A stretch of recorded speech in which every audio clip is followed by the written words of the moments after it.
So Boris Johnson was basically, shall we say, wheeled out as the government's first spokesperson in what is meant to be the first of apparently many to come speeches, basically telling us what they want from Brexit.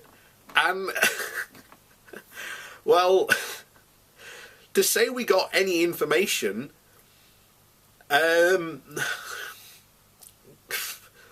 well, basically we didn't get any information. In fact, it was rather hilarious. In fact, here's something from James McGregory in the New Statesman.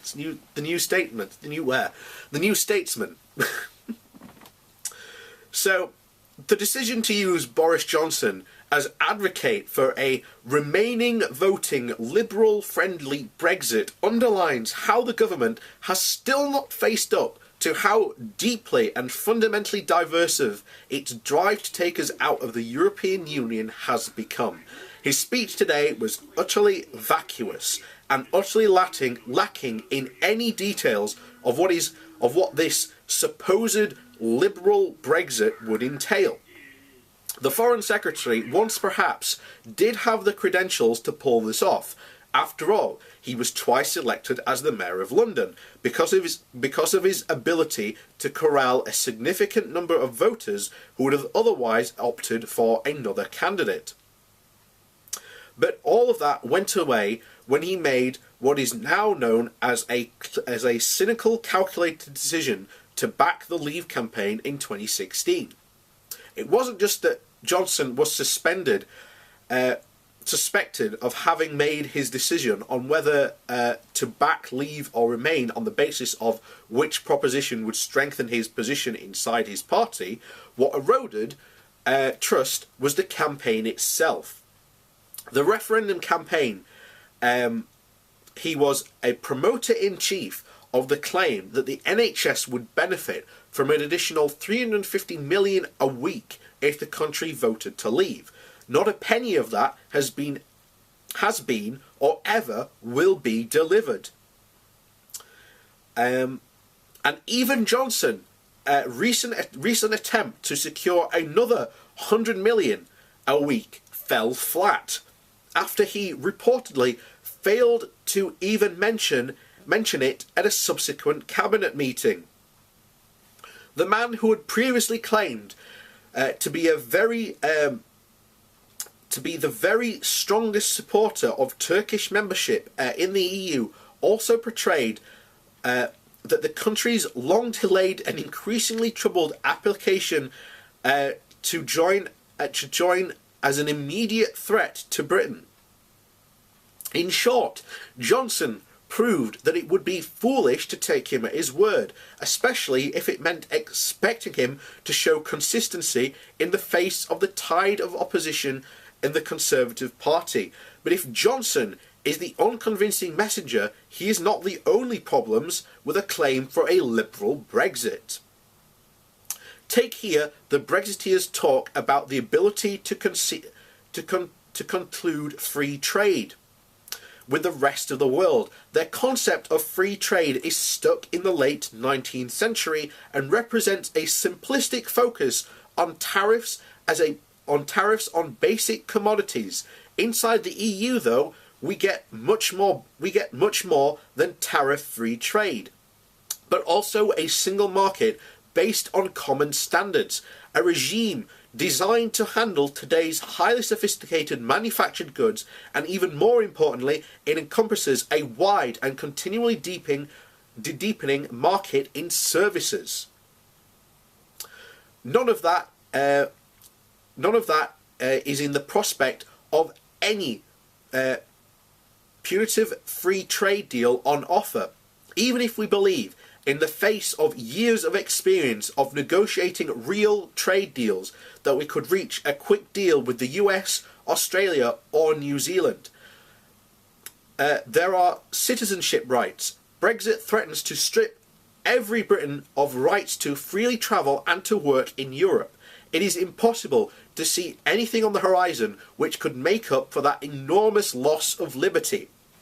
But it is not the end of the threat, because Because the Brextremists are queuing up to promote proposals to strip British workers of their rights as soon as we leave. Top of their list is ending restrictions on the working hours of hospital doctors.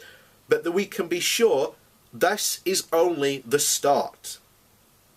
Other freedoms the EU gives us are also under threat, such as environmental and food safety standards. How many of these are likely to survive the crash trade deal our government is likely to sign with Donald Trump?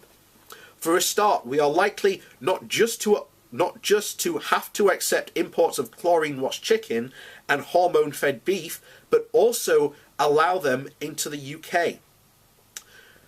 If we claim it is safe to eat, how can we justify banning our farmers from the same methods? This matters not just for the food itself, but also for our land and water supply. This is what I've been saying, and there was a guy who said a couple of weeks ago, oh, so what about chlorine-free chicken? This will have an effect on water supply and will affect that.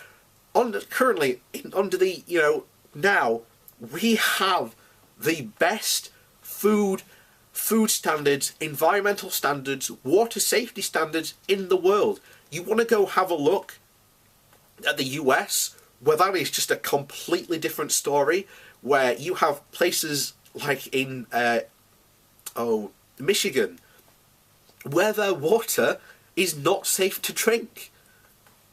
Why is that? It is because of their lax environmental standards.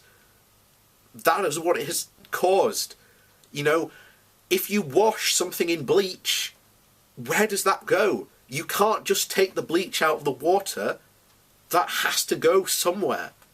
But people do not understand this. And this is what I've been trying to get across to a lot of these guys that have commented on my channel recently. Look, you are arguing and saying that Brexit is something that can be just done simply and a snap of the fingers. There was a guy who recently said, oh, it'll be fine, we'll just get it from Russia or, Iceland or wherever else. You can't just snap your fingers and demand a nuclear treaty. It's not that simple. But the problem is, all these Brexiteers seem to think they can just, boom, trade deal, boom, new nuclear deal. It's not that simple.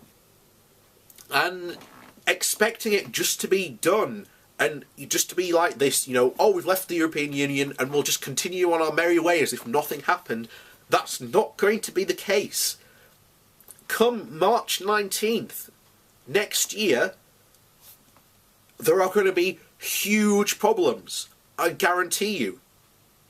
Just on the, if we don't negotiate this transitional deal, come then, there will be huge problems, even bigger, probably unforeseen consequences this could have on us that are just not even being talked about in the Houses of Parliament. If you want to see a good debate on, the EU and all this stuff we're going to be losing, and the fact that none of the nothing's being, set to replace the things we're going to lose or anything like that, you've got to look at the House of Lords. The House of Lords is the only place where these discussions are being had.